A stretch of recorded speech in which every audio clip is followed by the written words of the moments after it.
ओम शांति। अव्यक्तवाणी 17 अप्रैल 1969। दूसरी मुरली है, ब्राह्मणों का मुख्य संस्कार सर्वस्व त्यागी। तीसरा पॉइंट है, निरहंकारी का मतलब ही है सर्वस्व त्यागी। अपना सभी कुछ त्याग कर लेते हैं। सर्वस्व त्यागी होने से सर्वगुण आ जाते हैं। दूसरों के अवगुणों को न देखना यह भी त्याग है। त्याग का अभ्यास होगा तो यह भी त्याग कर सकेंगे। सर्वस्व त्यागी अर्थात देह के भान का भी त्याग तो ब्राह्मणों का मुख्य संस्कार है सर्वस्व त्यागी। बाबा कहते हैं, निरहंकारी का मतलब ही है सर्वस्व त्यागी। जैसे आत्मा की मुख्य धारणा है निरहंकारी, इसमें भी सर्वस्व त्याग करेंगे तो निरहंकारी बन जाएंगे। जब तक आपके पास बुद्धि में कुछ है तब तक आपके पास अहंकार है। आप निरहंकारी नहीं बने हैं।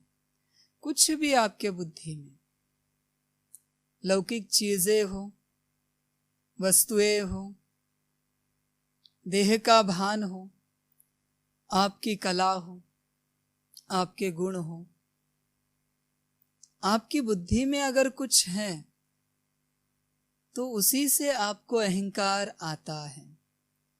मनुष्य के पास जो होता है उसी चीज का उसे अहंकार होता है। जो उसके पास नहीं है उसका अहंकार उसे कभी नहीं होता। इसलिए अहंकार का मुख्य कारण आपके बुद्धि में आपने जो इकट्ठा किया हुआ सब माल है। सब माल, उसमें आपके बिलीफ सिस्टम भी आएंगे, आपकी पद पोजीशन, आपकी पढ़ाई, आपका एजुकेशन, हर एक चीज उसमें आ जाएगी। क्योंकि आपको लगता है कि आप ये हो। आपके रिश्ते नाते, जो कुछ आपने बुद्धि में पकड़ा है, उन सभी को लेकर आप अहंकार जताते हो।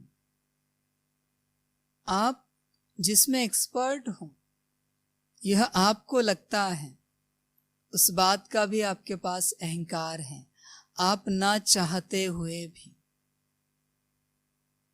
इसलिए आप सोचो और समझो कि आपकी बुद्धि में आपने क्या क्या इकट्ठा करके रखा है।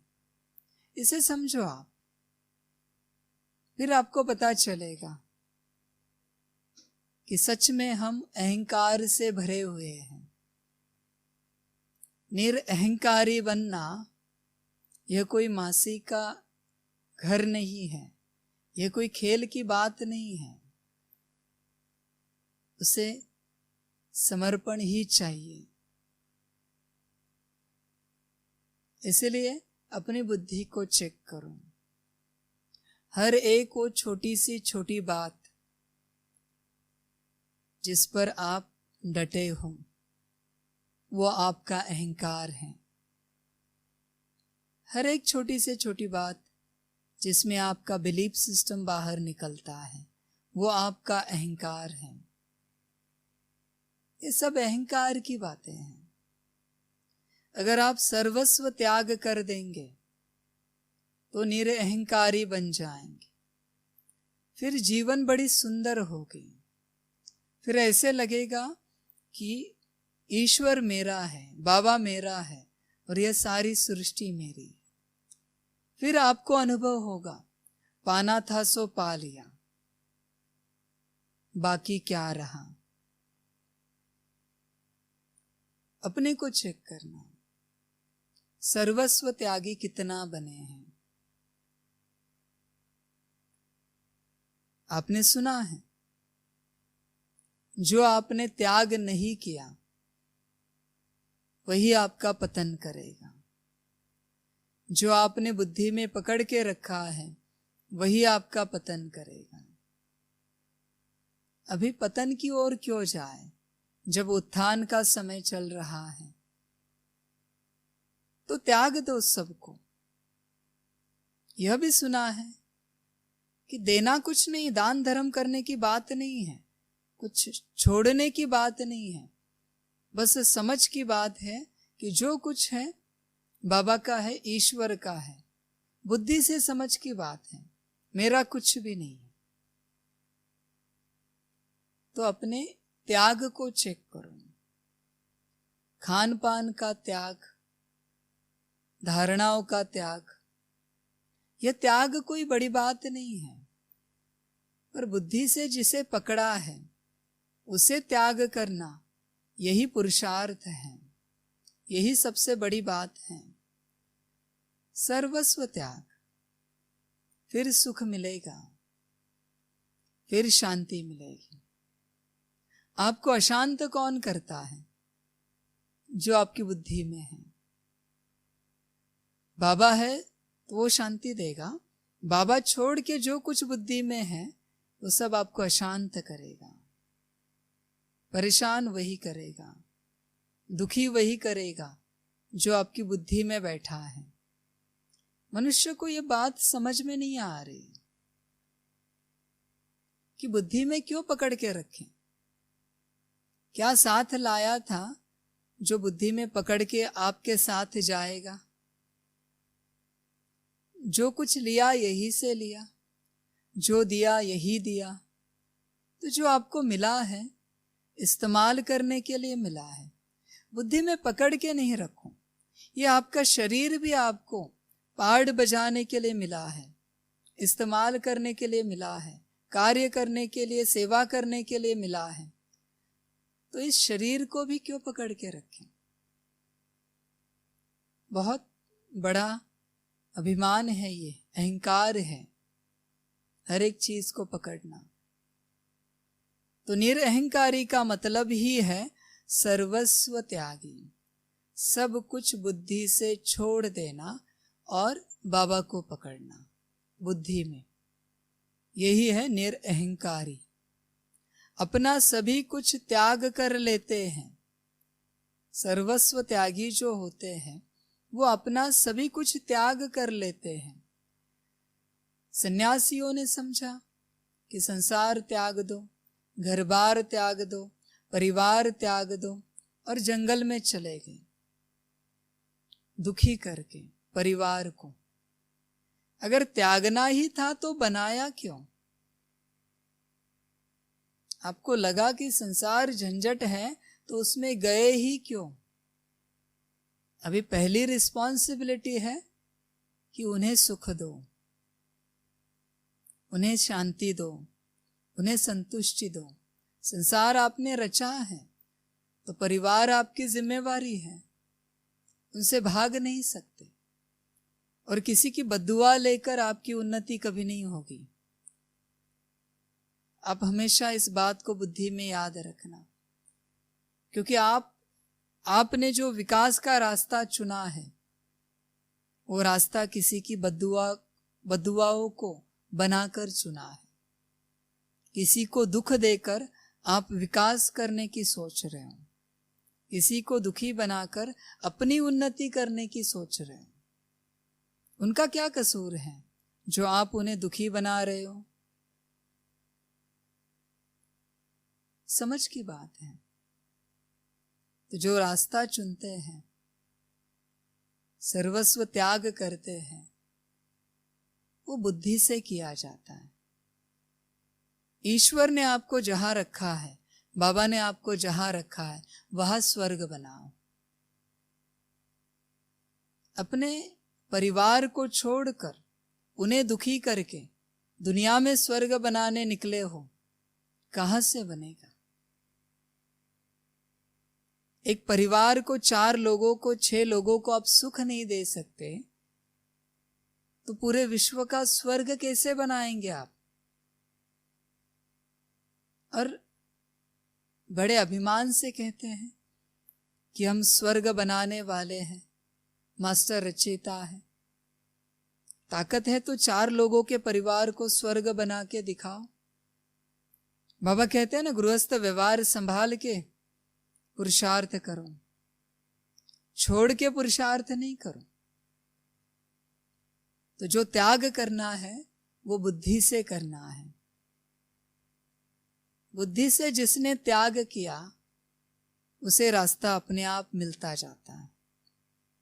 इंसानों को जिसने त्याग दिया, परिवार को जिसने त्याग दिया, वो रास्ता भटक जाता है, क्योंकि उन्हें दुखी करके रास्ता चुना है। इसलिए किसी को दुख नहीं दो। अच्छे कार्य का फाउंडेशन अगर दुख होगा, परेशानी होगी, भले वो किसी और की भी हो या आपकी हो, तो आपको लगता है अच्छा कार्य जिसे आप सोच रहे हो वो सफलता मिलेगी उसमें? आपको कदापि नहीं मिलेगी। क्योंकि किसी के दुख पर आप अपनी बिल्डिंग बनाना चाहते हो, आप अपने सिर पर ताज पहनाना चाहते हो, किसी को दुख देकर कभी नहीं होगा। इसलिए जो ज्ञान है ना बाबा का, ये सब बुद्धि का ज्ञान है। और सभी ने इसको बाहर से किया, बाहर से लिया, वही फंस गए। क्योंकि कभी समझा ही नहीं ज्ञान को कि ज्ञान क्या चीज है। सब कुछ बाहर से करते गए, अंदर से जैसे कि वैसे रहा। बाहर से व्हाइट कपड़े पहने, अपने को कभी अंदर से व्हाइट बनाया है? सफेद बनाया अंदर से जैसे कि वैसे। बाहर से बैच लगाया, अंदर से कभी आत्मिक स्थिति का बैच लगाया है? सब बाहर से ही ज्ञान को उठाते चले और बाहर से ही करते चले। और बाबा ज्ञान दे रहा है अंदरूनी, जो बातें सिखा रहा है वो सब अंदर की। ये ज्ञान बाहरी नहीं है, दुनियावी नहीं है, ये ज्ञान अंदरूनी है। और देने वाला भी अंदर बैठा है, वो बाहर नहीं बैठा है, अंदर बैठा है। और अंदर बैठकर वो ज्ञान दे रहा है। इसलिए अपना सभी कुछ त्याग कर लेते हैं। कौन? सर्वस्व त्यागी। कहां से करते हैं? बुद्धि से त्याग करते हैं। तो अपने को चेक करना, आप बुद्धि से त्याग करने वाले हो? आपकी बुद्धि इतनी शक्तिशाली बनी है जो आपने बुद्धि से सब त्याग दिया है? जिसके पास कुछ नहीं, वापिस वही बात, वो सदा सुखी है। जिसके पास कुछ है वो जितना है उस हिसाब से दुखी है। इसलिए बुद्धि में कुछ नहीं रखो सिवाय बाबा के, तो सदा सुखी रहेंगे, सदा शांति में रहेंगे, आनंद में रहेंगे, मौज में रहेंगे। सर्वस्व त्यागी होने से सर्वगुण आ जाते हैं। देखिए, सर्वगुण बाहर से नहीं आएंगे। बुद्धि से सर्वस्व त्यागी बनने के बाद सर्वगुण आ जाएंगे। तो अपने को चेक करो, आपके अंदर गुण कितने आए हैं। और अगर नहीं आए हैं, इसका मतलब बुद्धि में कुछ है जिसके कारण गुण आपके अंदर नहीं आ पा रहे हैं। ब्रह्मा बाबा के चेहरे पर कभी चिंता देखी अंत समय में कि क्या होगा यज्ञ का, कैसे होगा? क्यों चिंता नहीं देखी? क्योंकि पता था जिसका यज्ञ है वो चलाएगा। मुझे सोचना है मेरा क्या होगा, मेरे स्थिति का क्या होगा। मुझे यज्ञ के बारे में नहीं सोचना है। यज्ञ चलाने वाला जो बैठा है मेरे अंदर, वो सोचेगा कि यज्ञ का आगे क्या होगा। यह ब्रह्मा बाबा का सर्वस्व त्याग और उनकी निश्चय बुद्धि थी। और यहाँ बच्चे बहुत ज्यादा सोचते हैं, इतना सोचते हैं कि जैसे उनको लगता है कि वही ईश्वर है। और बल्कि देखा जाए तो ईश्वर भी नहीं सोचता उतना, उससे भी ज्यादा सोचते हैं कि यज्ञ का क्या होगा, कैसे होगा, प्रत्यक्षता कैसे होगी, गली गली में सेंटर कैसे बनेगा, हर घर गीता पाठशाला कैसे बनेगी। बच्चे बहुत ज्यादा सोचते हैं। आपको अगर सोचना है तो अपने बारे में सोचो, ये सब होने वाला है, क्योंकि ये सब करने वाला बाबा है। आपकी स्थिति आपको बनानी। बाबा की प्रत्यक्षता बाबा खुद करेगा, गली गली में सेंटर बाबा खुद बनाएगा, क्योंकि वो सेंटर उसके है। हर घर को गीता पाठशाला वो खुद बनाएगा, क्योंकि हर घर उसका है। मानो उसका जो कार्य है ना, वो सब करेगा, हर रूप से करेगा। आपको आपका कार्य करना है, वो है आपकी स्थिति, आपकी अवस्था, ब्रह्मा बाप समान बनने की अवस्था। ये आपका कार्य है, आप इसके बारे में सोचो। यही आपका कर्तव्य है, न कि दूसरे के कर्तव्य के बारे में सोचो। ये जो प्रत्यक्षता से लेकर हर घर में सेंटर है ना, ये बाबा के कर्तव्य है, उसके बारे में आप नहीं सोचो। वो अपने कर्तव्य बहुत अच्छे से पूरा करेगा। ये सब ड्रामा में नूंद है। आप अपने कर्तव्यों को पूरा करो, आप अपने अंदर गुण धारण करने की सोचो, आप सर्वस्व त्याग करने के बारे में सोचो। बच्चे नहीं करते। बाबा क्या कहते हैं? सर्वस्व त्यागी होने से सर्वगुण आ जाते हैं। अभी बाबा ने सर्वगुणों की चाबी आपको दी, मास्टर की। क्या है? सर्वस्व त्याग। बस सर्वस्व त्याग कर दो, सर्वगुण अपने आप आ जाएंगे। धारण करना नहीं पड़ेगा। आप गुण कहां से धारण करते हैं? इसको उसको देख के गुण धारण करते हैं। ये देखिए कितने गुणी हैं, वो देखिए कितने गुणी हैं। अभी उनके गुण की जितनी इंटेंसिटी है ना, तीव्रता है, उतने ही गुण आपके अंदर धारण होंगे और आएंगे। अगर देखना है ना, तो ब्रह्मा बाबा को देखो, शिव बाप को देखो कि यह कितने गुणी हैं, तो सारे गुण आपके अंदर आ जाएंगे और 100% उतरेंगे। पर बच्चे क्या करते हैं? एक दूसरे को देखकर गुण लेने की कोशिश करते हैं। गुण तो अच्छा है गुण लेने का, पर उतने नहीं आएंगे जितने आप आशा करते हो। तो अभी आपको बाबा की दे रहे हैं कि सर्वगुण अगर धारण करने हैं, अपने अंदर लाने हैं, तो बुद्धि को खाली कर दो। बुद्धि से सारी बातों का त्याग कर दो, तो सर्वगुण अपने आप आ जाएंगे। दूसरों के अवगुणों को न देखना, यह भी त्याग है।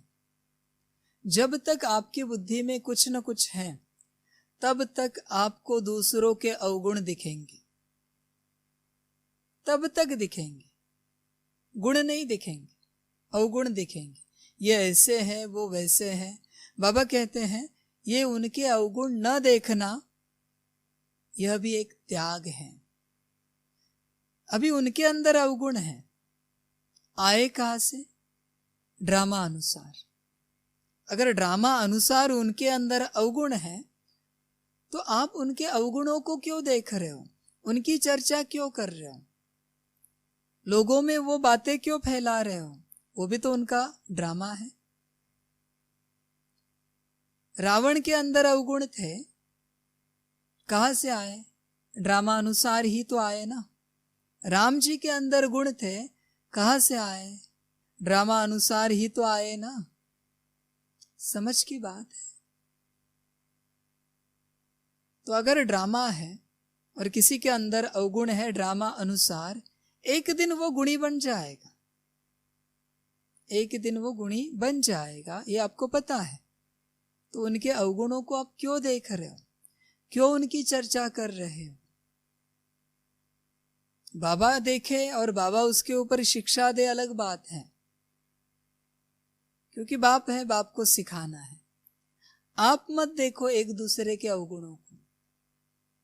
अवगुण देखेंगे तो अवगुण ही आएंगे, गुण कभी नहीं आ सकते। गुण देखो, रावण के अंदर भी ड्रामा में गुण भरे हैं, अगर शास्त्रों में पढ़े तो। महाज्ञानी महापंडित कहा जाता है, इतना बड़ा ज्ञानी कोई नहीं था दुनिया में, तो उस गुण को देखो। इतना बड़ा शिव भक्त था जिसने समर्पण कर दिया। गायन है कि अपना एक सिर काट के, आंतड़े निकाल के, वीणा बना के, जैसे कि नवरस गायन किए। गायन है ना, तो उस समर्पण को देखो। वैसे आप बनो। तो दुनिया में ऐसी एक भी चीज नहीं है जिसके अंदर गुण ना हो। जहर के अंदर भी संजीवनी का गुण है, जिससे दवाइयां बनती और जान बचती है। हर चीज में गुण है, पर आपको दिखे तो। अगर आप अवगुण देखना चाहते हो तो अवगुण देख सकते हो, मर्जी आपकी है।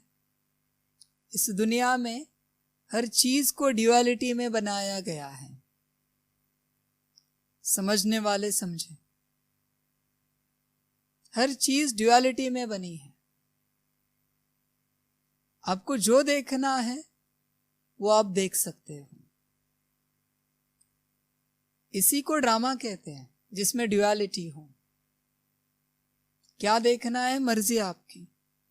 बाबा कहते हैं दूसरों के अवगुणों को न देखना, यह भी त्याग है। यह भी एक त्याग है, बहुत बड़ा त्याग है। दिख रहे हैं फिर भी नहीं देखना, यह त्याग है। आप अपने को चेक करना। त्याग का अभ्यास होगा तो यह भी त्याग कर सकेंगे। बाबा कहते त्याग का अभ्यास होगा तो यह भी त्याग कर सकेंगे। कौन सा त्याग? दूसरों के अवगुणों को न देखना। लेकिन त्याग का अभ्यास होना चाहिए आपके पास। अब चेक करना, आपके पास त्याग का अभ्यास है? त्याग बहुत बड़ा गुण है, बहुत बड़ा गुण है। लौकिक में भी देखिए, आपकी लौकिक माताजी भी आपको गर्भ में बड़ा करने से लेकर त्याग करती आती है, आपके बुढ़ापे तक त्याग ही करती है।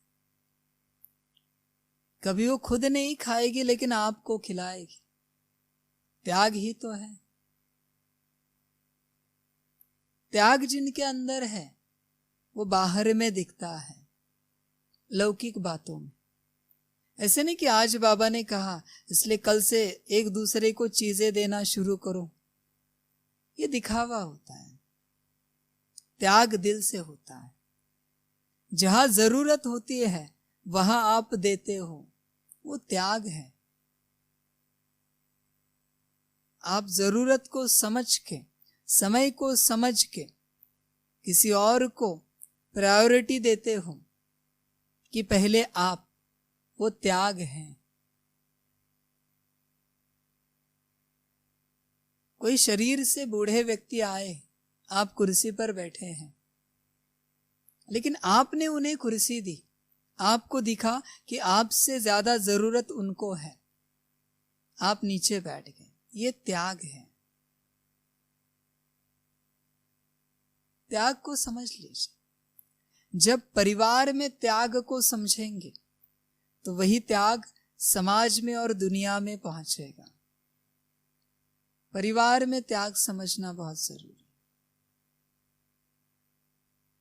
किसी किसी घर में पूरा भोजन नहीं है, तो माता बच्चों को कहती कि मैंने खा लिया, आप भोजन कर लो, और बच्चों को पेट भर के खिलाती है और वो खुद पानी पी के सो जाती है। ये त्याग है।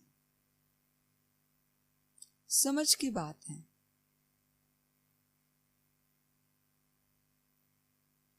तो बाबा कहते हैं त्याग का अभ्यास होगा तो यह भी त्याग कर सकेंगे। त्याग में रिस्पेक्ट और रिगार्ड बहुत ज्यादा होता है, दूसरों के प्रति, स्वयं के प्रति भी होता है। रिस्पेक्ट और रिगार्ड के बिना त्याग नहीं आगे आएगा। सम्मान की बातें हैं। तो बाबा कहते त्याग के अभ्यास को चेक करो। अपनी नींद छोड़कर परिवार में जरूरत है तो उनके लिए जगना यह त्याग है। त्याग की वैल्यू होनी चाहिए, आपको भी पता होना चाहिए और जिसके लिए किया जा रहा है उसको भी पता होना चाहिए। वैसे उसकी कोई वैल्यू नहीं होती। त्याग एक बार करे या पूरी आयु करे, त्याग त्याग ही होता है। बहुत बार कैसे होता है, किसी ने आपके लिए त्याग किया एक बार 10 बार, तो आपकी अपेक्षा होती कि पूरी आयु मेरे लिए करे। ऐसे नहीं हो। समझ की बात है। आज विश्व सकाश देने आप सभी बैठते हो, यह भी तो त्याग है कि बाबा के लिए और विश्व के लिए आप कर रहे हो। आप अपना समय बाबा की सेवा में और विश्व सेवा में लगा रहे हो, त्याग है। उसी समय में आप मौज मस्ती कर सकते हो, खा पी सकते हो, घूम फिर सकते हो, अपनी निजी जीवन जी सकते हो, लेकिन वह समय आप बाबा के लिए और विश्व के लिए लगा रहे हो। त्याग ही तो है। जो एनर्जी, जो समय आप अपने लिए ना लगाते हुए किसी और के लिए लगा रहे हो, फिर उसमें एक व्यक्ति हो, सारी विश्व हो या बाबा हो, वो सब त्याग है। सभी त्याग है। और त्याग का फल बहुत बड़ा होता है। सर्वस्व त्यागी अर्थात देह के भान का भी त्याग, बॉडी कॉन्शियसनेस से भी बाहर निकले, वो है सर्वस्व त्यागी। शरीर को पकड़ के ना बैठे। अपने को चेक करो आप, आपके अंदर बॉडी कॉन्शियसनेस कितना है, तो आपको पता चलेगा देह के भान का त्याग कितना किया है। कभी कभी है ना, स्त्री के कपड़े पहनने चाहिए, स्वच्छ कपड़े पहनने चाहिए, स्त्री के पहनने चाहिए, अच्छे कपड़े पहनने चाहिए, लेकिन ये पहनते पहनते है ना, कब इतना ज्यादा बॉडी कॉन्शियसनेस आ जाता है कि अगर कपड़ा थोड़ा मैला हो तो पहना नहीं जाता, बिना स्त्री का कपड़ा पहना नहीं जाता। वो बॉडी कॉन्शियसनेस है। आत्मिक स्थिति में आने के लिए इसे पहना है, और इसे पहनते पहनते कब गहरा बॉडी कॉन्शियसनेस हो गया पता ही नहीं चला। इसलिए बॉडी कॉन्शियसनेस को निकालते समय, उसको निकालने के लिए आप जो एक्टिविटी कर रहे हो उसको चेक करना, कहीं उनमें तो नहीं फंस रहे हो। अगर उनमें फंसेंगे तो वापस वो बॉडी कॉन्शियसनेस हो जाएगा। जैसे बहुत से बच्चों ने संसार छोड़ दिया और अध्यात्म में आके अपना संसार बना लिया, तो संसार कहाँ छोड़ा? वही बात है। बॉडी कॉन्शियसनेस को निकालने के लिए जो एक्टिविटी करने लगे, वही एक्टिविटी कब आदतें बन के रह गई और उनके बिना रह नहीं सकते, ऐसी हालत हो गई, पता नहीं चला। वही तो बॉडी कॉन्शियसनेस है। नीचे नहीं बैठ सकते, चेयर ही चाहिए, वो भी अच्छी वाली चाहिए। बॉडी कॉन्शियसनेस है। योगी का बॉडी कॉन्शियसनेस चेक करना है ना, तो बहुत अच्छे धुले कपड़े पहन के आएगा ना, इस्त्री के कपड़े, कीचड़ उड़ा दो बॉडी कपड़े पर, देखो उसकी स्थिति को, पता चलेगा कितना बॉडी कॉन्शियसनेस है। घर को, कमरे को बहुत स्वच्छ रखना चाहिए, पर अगर कहीं पर कचरा है ना, तो अगर दिल बेचैन हो रहा है ना, बॉडी कॉन्शियसनेस है। थोड़ा समय आगे जाइए, इस दुनिया में कचरा ही कचरा होने वाला है। स्वच्छ रखिए, अच्छा रखिए, पर इतना भी आप उस आदत के प्रभाव में नहीं आए कि उसके बिना आप रह नहीं सकते। थोड़ा समय आगे बढ़ने दीजिए, देखिए रास्तों पर कैसे लाशें दिखेंगी, क्या क्या होने वाला है, देखिए बस कैसे बदबू आएगी, देखिए बस आगे चल के नेचुरल कैलेमिटीज क्या क्या करेंगी, बीमारियां कितनी बढ़ेंगी। बाबा कहते हैं सभी अच्छाई की तरफ जाओ, सभी करो, बट आप उस अच्छाई में अटको नहीं कि आपके उस हिसाब से अगर कोई चीज ना हो तो आपका दिल बेचैन हो जाए। वो बॉडी कॉन्शियसनेस है। तो अपने कॉन्शियसनेस को चेक करो। देह का भान कहाँ तक त्याग दिया है। परीक्षा अचानक से होती है और उस अचानक की परीक्षा में ही आपकी स्थिति पता चलती है। अभी बताकर किसी के कपड़े मैले कर दिए, वो स्थिति में जरूर रहेगा, लेकिन अचानक से किसी के कपड़े मैले कर दिए, फट गए, तो आपको स्थिति पता चलेगी। ये सब जाना है, संभालो, लेकिन उसके अधीन नहीं हो जाओ, क्योंकि अधीन हो जाएंगे आपका मन दुखी हो जाएगा।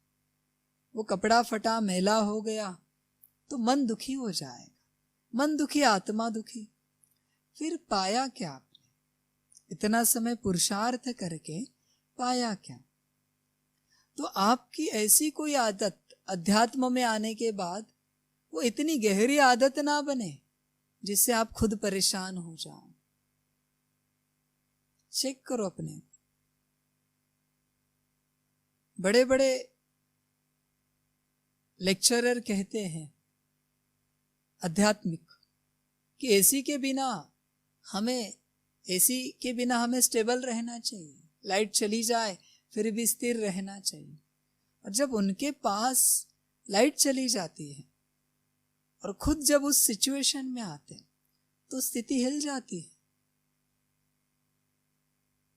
पंखा हिलाने के लिए 4 लोग खड़े हो जाते हैं, तो स्थिति गई कहां?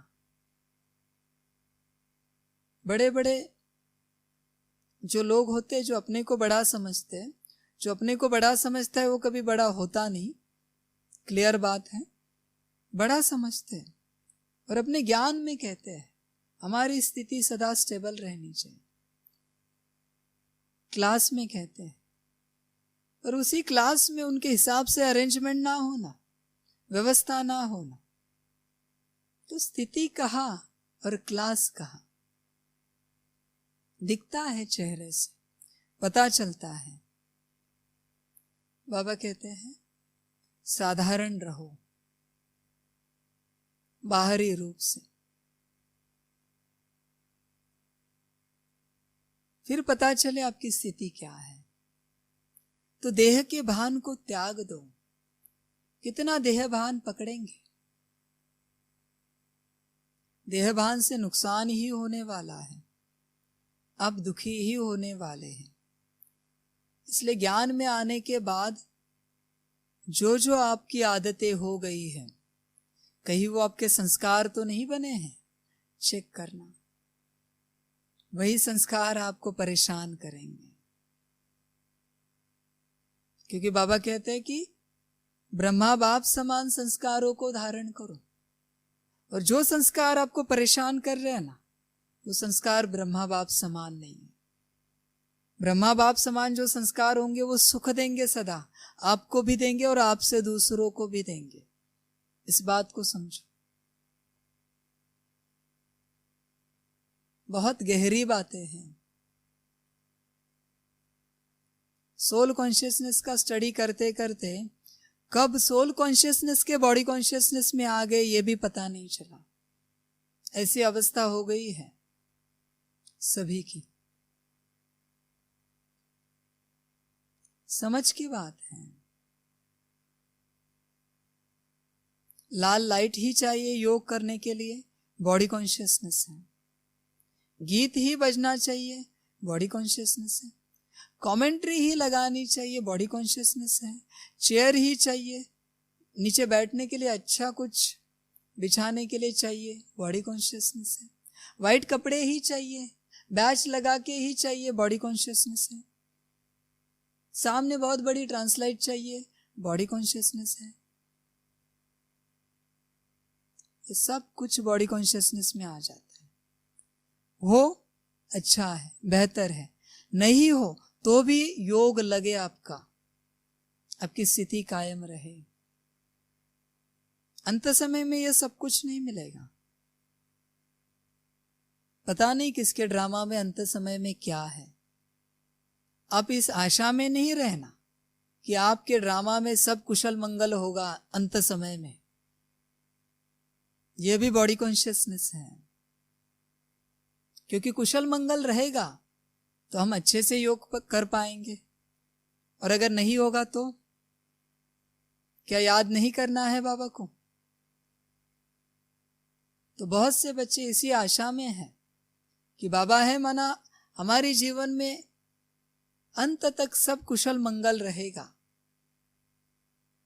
बाबा कहते हैं इसके लिए आप कुशल मंगल रहो स्थिति में बाबा के साथ, फिर मैं गारंटी दे सकता हूं कि सब कुशल मंगल रहेगा।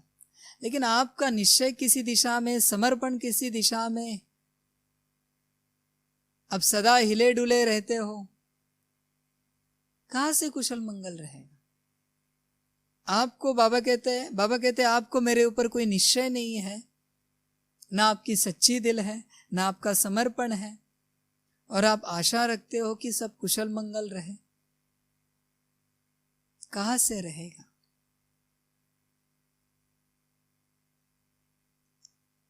तो समझो इस बात को,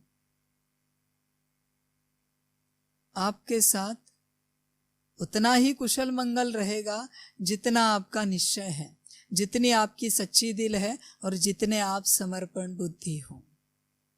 उससे न कम रहेगा न ज्यादा रहेगा।